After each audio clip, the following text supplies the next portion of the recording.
Los visigodos, al adoptar el cristianismo, lo hicieron a través del arrianismo, una doctrina que, aunque popular en la parte oriental del Imperio Romano, fue considerada como herejía por el Concilio de Nicea del año 325. A pesar de ello, los visigodos, como le sucedió a otros pueblos germánicos que habitaban dentro del imperio, persistieron en su fe arriana. Así que cuando se establecieron definitivamente en Hispania, su credo contrastaba con el católico niceno, que era el practicado por la población hispano-romana local.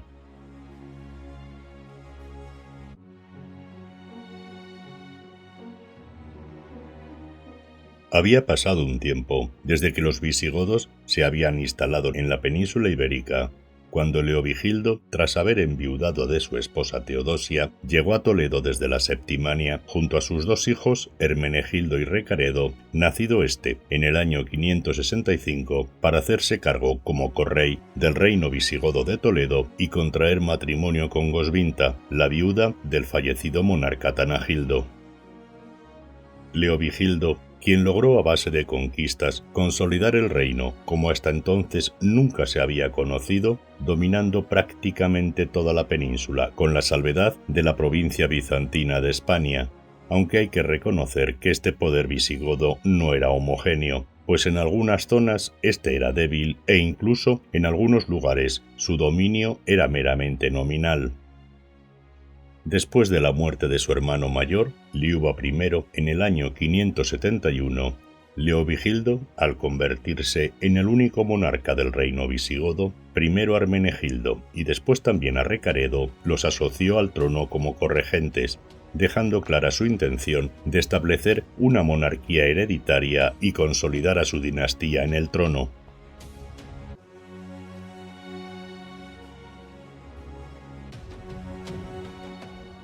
Sin embargo, los planes de Leovigildo se vieron trastocados cuando su primogénito, Hermenegildo, quien cogobernaba la Bética, se rebeló contra él y abrazó el credo niceno católico, buscando el apoyo de la mayoría hispano-romana. Durante este tiempo, Recaredo permaneció leal a su padre, según Gregorio de Tours, participando activamente en la guerra contra su hermano, y después de ser capturado y enviado a prisión a Valencia, Recaredo, quien se dirigía con su ejército a auxiliar a la Septimania de las tropas de Goltrán I de Borgoña, quien había sitiado Nimes y ocupado Carcasona, se encargó de la custodia de Hermenegildo, cuando por órdenes de su padre fue trasladado desde Valencia a Tarragona, donde fue asesinado por uno de sus carceleros. Este y otros episodios del reinado de Leovigildo están más desarrollados en un vídeo del canal que relata el reinado de este monarca, enlace que dejamos en la caja de descripción.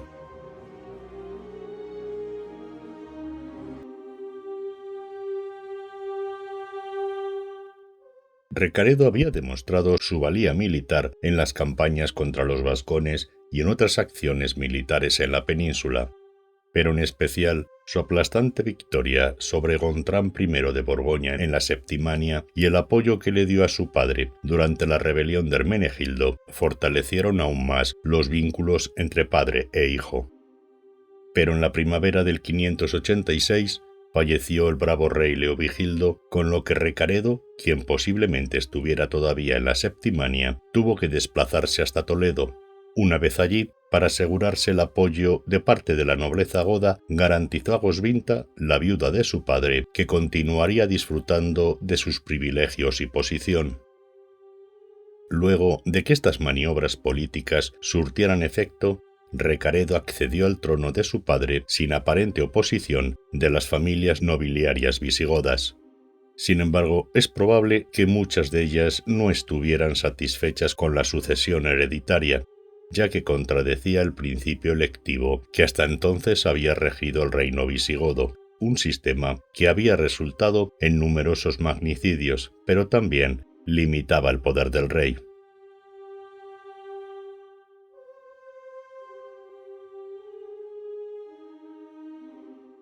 Recaredo, una de las primeras decisiones que tomó fue intentar alcanzar la paz con los reinos merovingios. Si bien no existían conflictos con Neustria, la situación era distinta con Austrasia y Borgoña. Brunegilda, la suegra del difunto Hermenegildo, albergaba dudas sobre la posible implicación de Recaredo en la muerte de su yerno. Para calmar las tensiones, el monarca godo ordenó la ejecución de Sisberto, el hombre que había sido el verdugo de Hermenegildo.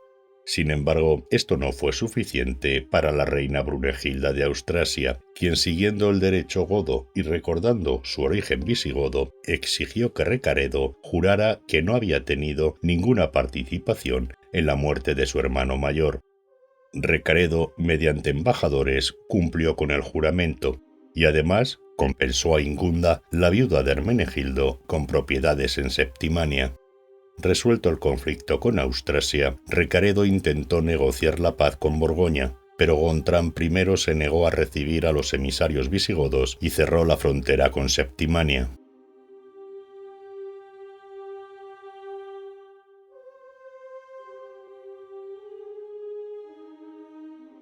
Temporalmente aplazada la amenaza externa, Recaredo se propuso abordar la división religiosa existente en el reino, una cuestión que su padre no había podido resolver en el sínodo del año 580 con su propuesta de crear una iglesia única, tomando como base el arrianismo visigodo, propuesta que, pese al fracaso, sí sirvió para un acercamiento entre ambas confesiones.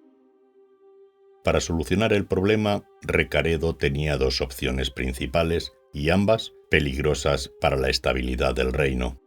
Mantener la división religiosa podía asegurarle el apoyo de la mayor parte de la nobleza goda, pero también corría el riesgo de que, como ocurrió con su hermano Hermenegildo, alguna facción con aspiraciones al trono utilizara a la mayoría católica hispano-romana en su contra, e incluso que bizantinos y merovingios explotaran esta fractura religiosa para ampliar sus territorios a costa del reino visigodo.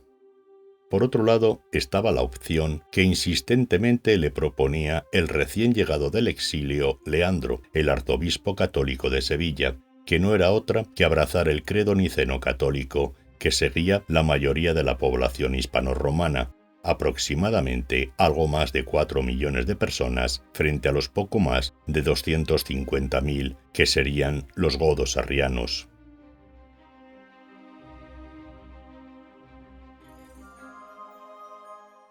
El soberano visigodo, para tomar su decisión, es muy posible que valorara las conversiones que exitosamente habían realizado tanto francos como los recién conquistados suevos, y en diciembre del 586 o enero del 587, en una reunión de obispos arrianos y católicos en la que se debatían cuestiones religiosas, Recaredo manifestó su intención de que toda la familia real adoptara el catolicismo niceno. Leandro de Sevilla, su consejero cercano en este proceso, había advertido al monarca de proceder con mucha cautela, dando tiempo suficiente para que las negociaciones con la nobleza y el clero godo llegaran a buen puerto.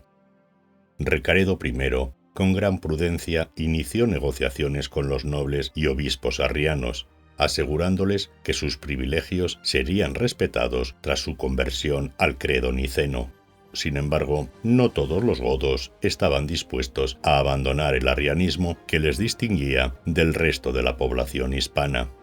Al darse cuenta estos de que la decisión del soberano era irrevocable, comenzaron a iniciarse conspiraciones contra Recaredo, algunas de las cuales contaron con el apoyo de católicos, lo que indica que las motivaciones no eran exclusivamente religiosas.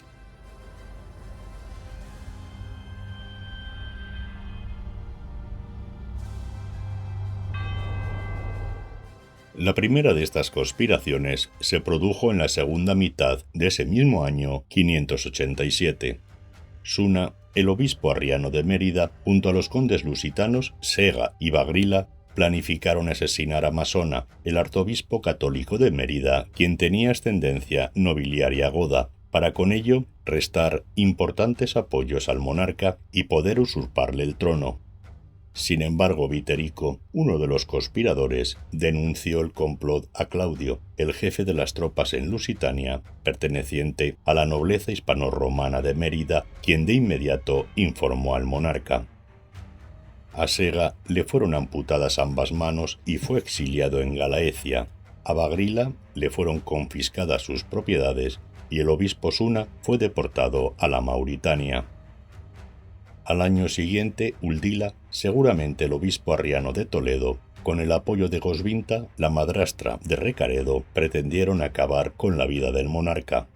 Tras ser descubierto el complot, Uldila acabó en el exilio, mientras que Goswinta, al poco tiempo, aparentemente, falleció por causas naturales. A principios del 589, en Septimania, los condes godos Granista y Vildigerno se rebelaron contra Recaredo.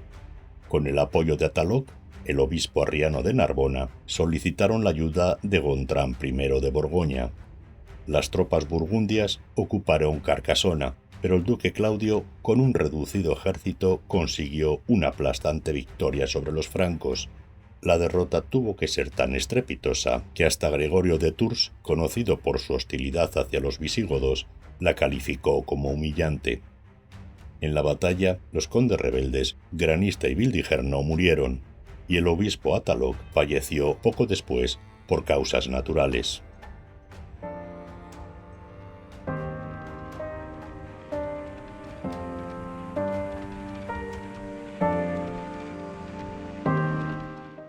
Cuando Recaredo consideró que tanto la política interna como la externa estaban a su favor, decidió oficializar la unificación religiosa del reino.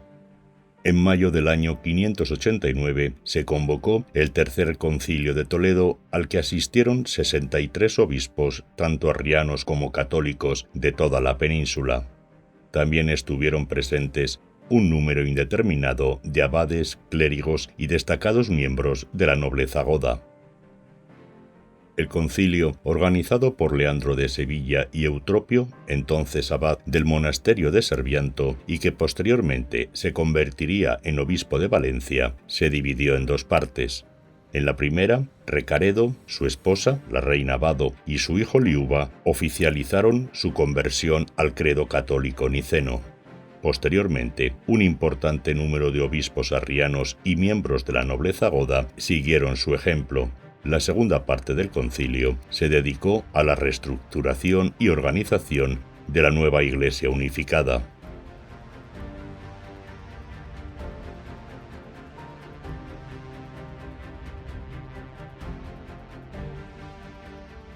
A semejanza de lo que en su día realizó el emperador Constantino I, Recaredo unió Estado e Iglesia, situando la posición del monarca como líder político y religioso del Estado. Una cuestión muy importante para estabilizar la monarquía hereditaria que Leovigildo había instaurado y a la que pertenecían tanto Recaredo como su hijo Liuba fue el establecimiento de un rito mediante el cual la Iglesia ungía a los nuevos monarcas. De esta manera se le confería al poder real una especie de legitimación divina, por lo que cualquier ataque al soberano podría ser considerado como una afrenta a la voluntad de Dios. Para los antiguos clérigos arrianos que aceptaron la conversión, su incorporación a la nueva Iglesia no fue difícil, pues mantuvieron su estatus anterior y no tuvieron que ser ordenados de nuevo, mientras que sus templos fueron consagrados al catolicismo. Esta nueva Iglesia adquirió un papel fundamental en la nueva sociedad, asumiendo no solo responsabilidades religiosas, sino también fiscales, judiciales y control de funcionarios, entre otras atribuciones. Mediante sínodos provinciales, estas facultades se fueron acomodando a las peculiaridades de cada diócesis. Para mantener su independencia económica, la Iglesia recibió importantes donaciones en tierras por parte del monarca, que legislativamente no podían ser enajenadas, por lo que ningún obispo tenía capacidad para venderlas. Además de que estos bienes y sus rentas tuvieron un trato fiscal muy especial. Por su parte, quienes no se convirtieron, fueran o no religiosos, sufrieron persecución, exclusión de cualquier cargo público y confiscación de sus propiedades. Los textos arrianos fueron eliminados en un esfuerzo por erradicar la herejía. Por su parte, la comunidad judía, que hasta entonces había gozado de relativa libertad, empezó a sentir una creciente presión, la cual se intensificó con los posteriores monarcas.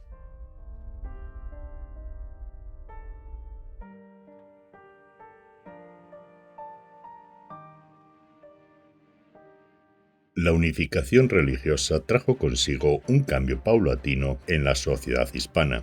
Los matrimonios mixtos entre godos e hispano-romanos comenzaron a ser más frecuentes, sentando las bases de la futura unificación jurídica que todavía tardaría unos años en materializarse. Los godos, en general, también comenzaron a adoptar costumbres y vestimentas hispano-romanas, lo que contribuyó al surgimiento de una nueva identidad cultural a la que se ha denominado como hispano-visigoda. Consciente de la necesidad de fortalecer su linaje, Recaredo buscó ganarse el favor de las familias más poderosas de su reino, a los linajes godos más importantes.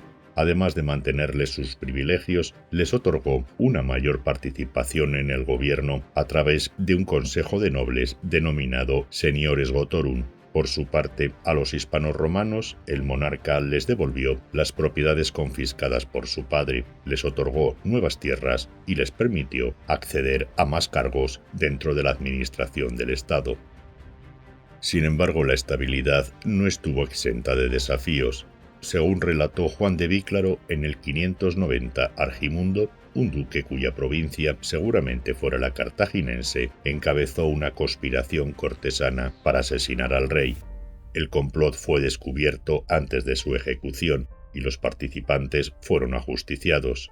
Argimundo, por su parte, sufrió un castigo severo. Fue flagelado, descalvado y amputada su mano derecha, lo que según la tradición germánica le imposibilitaba para reinar, pues todo monarca godo debía tener pelo y su mano derecha sana con la que poder blandir su espada.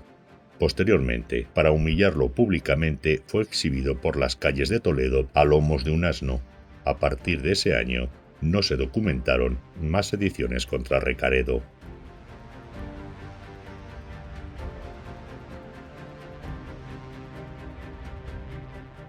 Del resto del reinado de Recaredo, los detalles disponibles son escasos y en ocasiones poco precisos.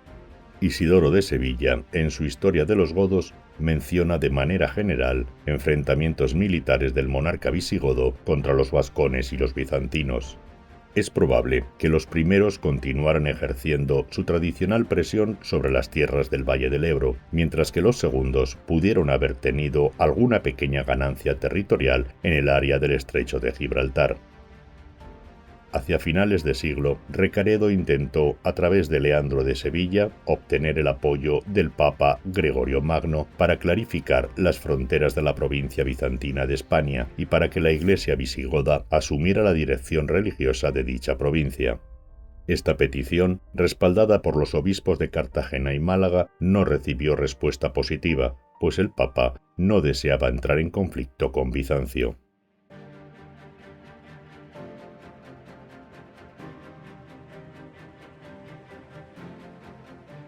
Flavio Recaredo, el hombre al que Isidoro de Sevilla describió en su obra Historia de los Godos de la siguiente manera: las provincias que su padre conquistó con la guerra, él las conservó con la paz, las administró con equidad y las rigió con moderación. Falleció en Toledo de muerte natural el 21 de diciembre del año 601. Le sucedió su hijo Liuba II, de 18 años de edad, quien al ser su madre de origen plebeyo no contó con el apoyo de las grandes familias. Tras 2 años como rey, un grupo encabezado por Viterico, el mismo que había destapado la primera conspiración contra Recaredo, lo depusieron y posteriormente asesinaron. Era el fin de la dinastía de Recaredo y volvían los tiempos del llamado Mal de los Godos, donde la usurpación violenta del trono se convirtió en lo habitual. El propio Viterico, siendo ya rey, en el 610, fue asesinado por los mismos que le apoyaron a derrocar a Liuba II y su cadáver fue arrastrado por las calles de Toledo.